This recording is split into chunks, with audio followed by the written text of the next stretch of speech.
Olá, pessoal, tudo bem? Sejam bem-vindos ao canal Espiritamente Falando, que é um espaço para a abordagem de temas relacionados com a doutrina espírita e também de outros assuntos que são importantes para o nosso dia a dia. Bom, hoje eu quero conversar com vocês sobre a questão do preconceito. Vamos lá? Tá todo mundo pronto para falar de preconceito? Bom, gente, esse assunto é muito amplo e com certeza ele divide também muito as opiniões. Mas nós que somos espíritas, vamos nos basear nos princípios do Evangelho, vamos nos basear no nosso ideal de seguir o nosso Mestre Jesus e vamos pensar um pouquinho na questão do preconceito com bastante carinho, com bastante raciocínio, com bastante calma também. Acredito que, inicialmente, nós podemos dizer que, em alguns momentos, nós sofremos preconceitos justamente por nós sermos espíritas, não é isso? Eu já presenciei alguns espíritas, quando questionados sobre a sua religião, eles acabam falando assim, não, eu sou católico. Ou alguns falam, não, eu sou espiritualista. Ou alguns nem respondem nada. Justamente porque temem o preconceito, temem o julgamento das pessoas, não é mesmo? Apesar que nós estamos em um país onde nós temos livre escolha para as religiões. Bom, essa questão do preconceito ou do preconceito é quando justamente não se estabeleceu ainda um conceito sobre algum assunto, sobre algum estilo de vida, sobre alguma escolha que geralmente é das outras pessoas, não é? Então alguém olha para nós, faz um julgamento prévio e cria então ali um preconceito sobre a nossa condição social, sobre a nossa religião, sobre nosso trabalho, nossa opção sexual, opção política, enfim. O preconceito, ele ocorre quando as pessoas não conhecem o assunto ou a pessoa alvo, vamos colocar assim, de uma forma adequada. E o interessante é que atualmente em nosso país, a questão do politicamente correto, ela tem gerado também bastante discussões, bastante discórdia e acredito que bastante preconceito, pois temos que tomar hoje muito cuidado com tudo que nós falamos, porque qualquer palavra errada, qualquer vírgula errada já é um motivo para uma discussão, não é mesmo? Mas me parece que isso também faz parte do processo. Eu, por exemplo, percebo as gerações mais novas mergulhadas nesse contexto. Eles são bombardeados com tantas informações que, só para que você tenha uma ideia, o autor Augusto Cury, ele nos diz que essas gerações mais novas recebem uma quantidade de informação durante uma semana que equivale ao nível de informação que o imperador de Roma recebia na época. E, na verdade, o imperador era praticamente o dono do mundo, ou da maior parte do mundo. Então, essas gerações mais novas recebem tantas informações e eu acredito que eles acabam ficando um pouco perdidos, porque eles devem ter que filtrar essas informações a todo tempo e com certeza alguma coisa escapa. Então, muitas vezes, eles acabam replicando as informações que eles recebem e essas informações muitas vezes estão dentro desse contexto de preconceito. Bem, e nós podemos começar a falar sobre o preconceito racial que em nosso país ainda existe. Poxa vida, infelizmente, eu cresci ouvindo algumas barbaridades sobre a raça negra. E talvez até seja complicado eu me referir assim a eles, né? Porque o correto, ou o politicamente correto, é dizer o afrodescendente. Por que não dizer um africano? Será que isso também seria motivo de ofensa? Porque quando você vê um oriental, você fala, ô japonês, ou chinês. Você vê um loirinho e fala, ô alemão. E quando você vê um negro, você tem que falar afrodescendente. Mas tá bom. O Brasil tem, infelizmente, essa característica. Mas vamos pensar juntos. A pessoa mais poderosa do mundo, o presidente dos Estados Unidos, qual é a sua raça? Né? Na verdade, eu acho que ele é da raça humana. Mas vamos colocar então etnia. O jogador de futebol mais conhecido do mundo, que foi atleta do século, né? Século passado, mas enfim, atleta do século, qual é a sua etnia? Uma das mulheres mais bonitas do Brasil, pelo menos na minha opinião, que é a Cris Viana, a atriz Cris Viana, qual é a sua etnia? Então, poxa, nós vemos que essas pessoas, que são os negros, ocupam lugares de destaque na sociedade. Isso em todas as áreas, sem falar também na área de negócios, quando nós vemos a história, por exemplo, de Chris Gardner, que é um grande nome na área de investimentos, também nos Estados Unidos. Nós também temos vários exemplos de vozes maravilhosas no campo musical, como Nat King Cole, o próprio Michael Jackson, talentos inesquecíveis, como por exemplo James Brown, enfim, isso vai muito longe, não é? Mas o que eu percebo é que os negros ou os afrodescendentes, eles têm todas as capacidades que qualquer pessoa tem. E não são pessoas inferiores. Muito pelo contrário, fisicamente são pessoas muitas vezes, ou na sua maioria, de estrutura física superior aos demais. Então essa questão do preconceito racial também é uma coisa que incomoda, que atrapalha, que é muito antiga, que também já deu, não é? E aí nós teríamos depois as pessoas de origem oriental ou de qualquer outra etnia com uma condição financeira mais baixa, né? Porque me parece também que quando a condição financeira é elevada, não importa a etnia, não é mesmo? Então isso é também sinal, infelizmente, de preconceito, de pessoas que têm um pensamento mais raso e que nós convivemos com elas. E nós também, muitas vezes, também fomos vítimas de preconceito ou também acabamos julgando os outros pela sua aparência, condição financeira, enfim. Como espírita, eu também vivenciei algumas coisas desconfortáveis, mas uma vez eu estive numa igreja, aqui em São Paulo mesmo, na Lins de Vasconcelos, e eu fui participar ali de um culto, eu fui visitar a igreja. Observei a estrutura, realmente eu acho que é admirável a estrutura que o movimento evangélico ele consegue tocar, ele consegue erguer. Eles são muito organizados nessa questão. Mas souberam que existia ali entre eles um espírita. E quando eles souberam, eles armaram um esquema onde pegaram essa pessoa que eu estava acompanhando, levaram essa pessoa para o lado, enquanto 3 homens me cercaram contra uma coluna ali na igreja. Entendam que eu não estou nervoso, eu não estou chateado, isso já faz muito tempo. Mas pelo fato de ser espírita e de estar ali dentro, eu não fui aceito. Eu fui colocado contra a coluna, o rapaz disse assim para mim, irmão, fica quieto aí. E eu, num instinto, acabei fechando a minha mão e depois eu pensei, puxa vida, que exemplo é esse que eu vou dar? Se eu ficar quieto, eu continuo sendo a pessoa do mundo, eu continuo sendo o espírita, aquele que tem um conluio com o demônio. Se eu fizer alguma coisa, o resultado também não vai ser muito bom. Então eu procurei me acalmar, fiquei tranquilo, fiquei quieto e esperei que me liberassem. Foi constrangedor, sem dúvida. E o resultado é que eu nunca mais voltei a esse lugar. E nem depois que me pediram desculpas, enfim, eu acho que o espírita também tem sangue, e às vezes o sangue da gente também sobe, né? E a gente tem que se posicionar, na minha opinião. Em momento algum eu vou dizer para vocês, olha, espíritas, vamos lá pegar o pessoal na saída. Não, nada disso. Mas nós temos que ter também a nossa postura, não é verdade? Nós temos que ter o nosso orgulho. Eu sei que orgulho é uma palavra um pouco mais forte, mas se você tem a sua fé, como cidadão você tem os seus direitos e eles devem ser respeitados.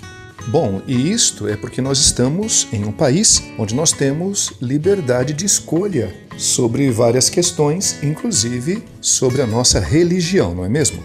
E ainda nessa questão da religião, nós percebemos também que os adeptos da Umbanda e do Candomblé também são bastante julgados, sofrem bastante preconceito, não é mesmo? Geralmente por falta de conhecimento ou também por falta de posicionamento. Da mesma forma que muitos espíritas não dizem claramente, olha, eu sou espírita, frequento a casa tal, muitos umbandistas também não dizem, olha, eu sou umbandista. Eles acabam falando que são de outra religião, né? É mais ou menos assim. Tem espírita que fala que é católico, tem umbandista que fala que é espírita mesa branca, para aliviar um pouco, né?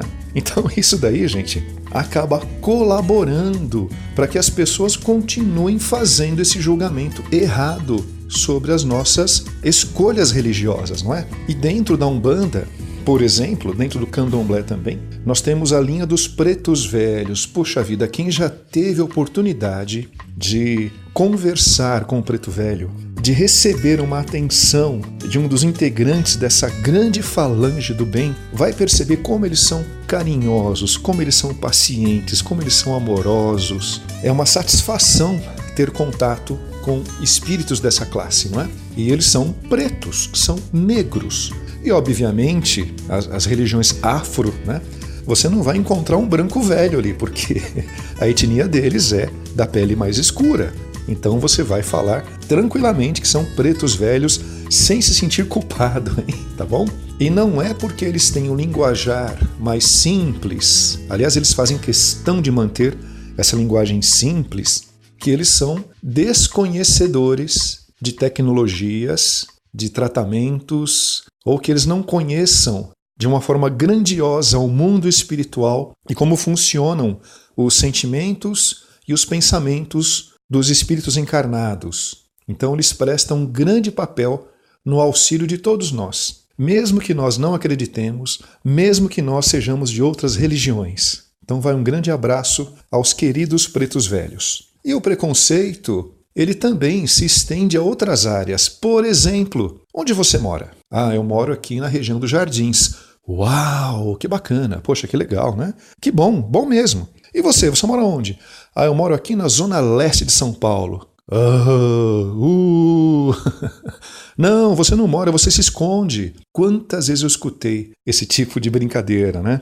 E às vezes alguém muda da zona leste e vai para o centro e pronto, o cara mudou totalmente. Então ele começa a apontar para o pessoal da zona leste e falar, tá vendo vocês da zona leste? Parece que ele esqueceu que aqui na zona leste, ou em qualquer periferia de qualquer cidade, tem gente muito bacana, tem gente muito boa.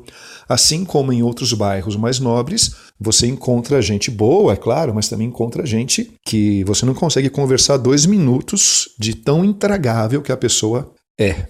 Mas enfim, a questão financeira também. Nós ouvimos algumas brincadeiras por aí que você conhece os amigos verdadeiros quando você está na pior, não é verdade? Porque alguns que você julgava amigos verdadeiros estavam com você. Por quê?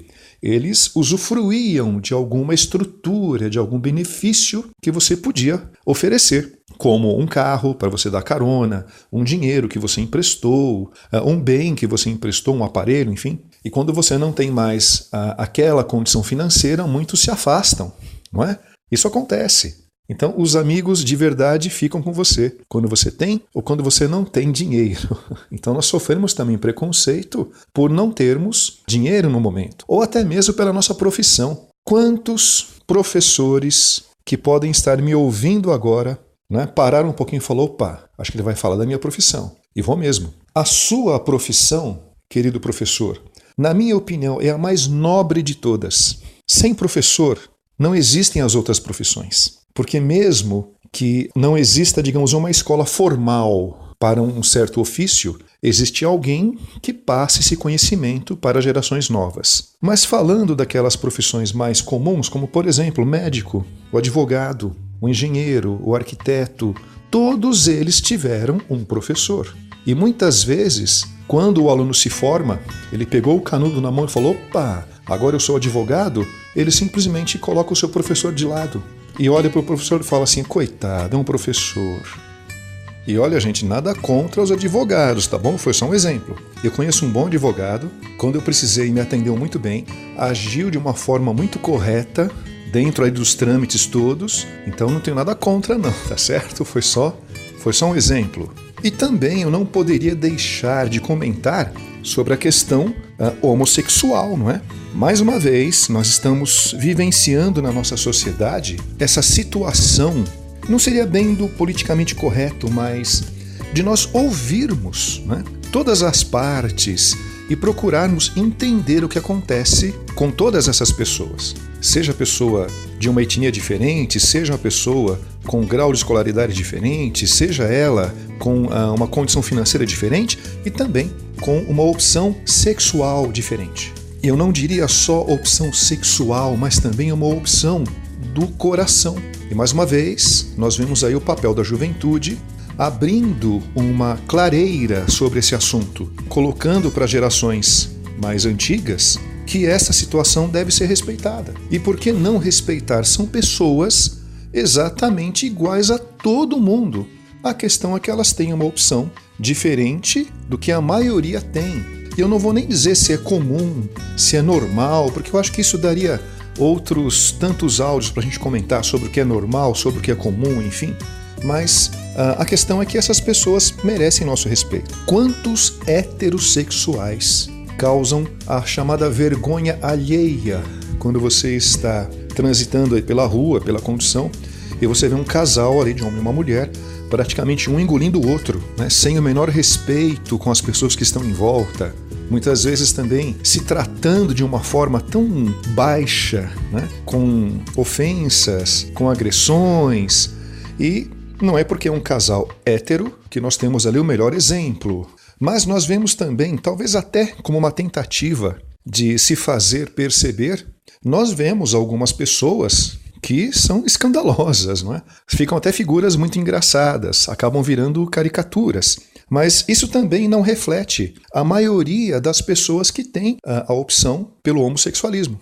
Eu conheço algumas pessoas muito inteligentes, muito bacanas, profissionais de primeira linha, gente muito boa, e tem uma opção homossexual. Qual é o problema? Eu acho que a questão principal, quando nós falamos sobre preconceito, é não termos o respeito. Então, se houver respeito de todos os lados, dá para todo mundo conversar numa boa. Uma vez que acabou o respeito, porque você está julgando a pessoa pela sua aparência, pelos bens que ela carrega, os acessórios que ela utiliza, a sua opção religiosa ou sexual, já tem uma barreira que dificulta muito o entendimento. E eu gostaria de dizer a vocês que um dos grandes guardiões planetários divide seus momentos mais íntimos com o espírito da mesma polaridade. E aí, ele é uma das maiores autoridades planetárias. Ele está abaixo de Miguel e de Jesus. Ele tem uma opção que é homossexual. Então, mais uma vez, se isso é comum, se isso é normal, se a gente vai trabalhar no campo da quantidade, da estatística, né, nós vamos ver números diferentes. Mas isso também não importa hoje em dia. O que importa é o respeito. As novas gerações estão entrando numa condição ou numa postura que eu fico triste, que é assim, ou é 8 ou é 80. Quando você restringe uma conversa a apenas duas opções, a coisa fica complicada. Se você me disser assim, o que você prefere? Você prefere ter um filho hétero ou um filho homossexual? Se eu só tenho duas opções para te responder, eu vou te responder aquela que mais me agrada. Mas isso não abriu campo para uma discussão. Então, jovens, entendam, o papel de vocês é muito importante nesse momento, mas me parece que vocês não vão dar a palavra final. Uma outra geração virá para consolidar os primeiros passos que vocês estão dando. Então vocês deixarão para essa futura geração as bases. Então vamos ter uma postura um pouco mais aberta. Se vocês colocarem ou é isto ou é aquilo, vocês terão duas respostas, ou isto ou aquilo. E aí nós vamos de novo entrar naquele ciclo vicioso da discussão eterna que não leva a gente a lugar nenhum, tá bom? Bom, gente, então é isso. Eu espero ter inspirado você a estudar um pouquinho sobre essa questão do preconceito. Espero que você tenha, a partir desse momento, um pouco mais de paciência com todas as pessoas que estão à sua volta, independente das escolhas que elas fizeram, e que você também se faça respeitar, que você também defenda a sua postura de uma maneira racional, mas uma maneira firme também, Porque da mesma forma que as pessoas exigem o nosso respeito, nós também merecemos respeito das outras pessoas, tá bem? Então é isso, mais uma vez eu agradeço pela sua atenção, um forte abraço e até a próxima oportunidade. Valeu, pessoal!